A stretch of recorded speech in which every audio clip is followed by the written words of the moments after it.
আসসালামু আলাইকুম। ঈদের পর কঠোর লকডাউনেও খোলা থাকবে গার্মেন্টস ও কারখানা, জানিয়েছেন ওবায়দুল কাদের। এই সংক্রান্ত একটি গুরুত্বপূর্ণ খবর এখন আপনাদের সামনে আমি পড়ে শোনাবো।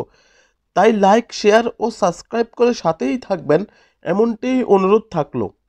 উৎপাদনশীল সকল শিল্প কারখানা খোলা রাখার দাবি জানিয়েছে federation of Bangladesh chairman of commerce arts industry FBCCI সভাপতি মোহাম্মদ জসিমউদ্দিন।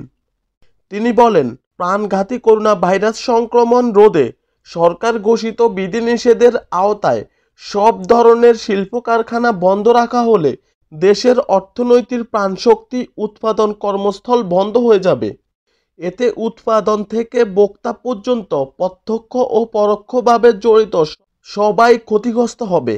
বিশেষ করে খাদ্য সামগ্রী শিল্প, প্রক্রিয়াজাতকরণ পণ্য, বোতলজাতকরণ পণ্য, নিত্য প্রয়োজনীয় পণ্য ইত্যাদি পণ্যের উৎপাদন বন্ধ থাকলে ভোক্তারা সমস্যার মুখোমুখি হবেন।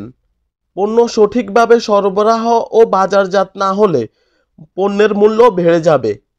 এতে করে অল্প আয়ের ক্রেতাদের ভোগান্তিতে পড়তে হবে।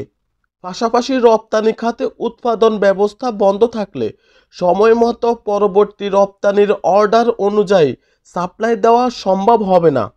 এ ছিল খবরটি। শেষ করছি। সবাইকে ধন্যবাদ। আসসালামু আলাইকুম।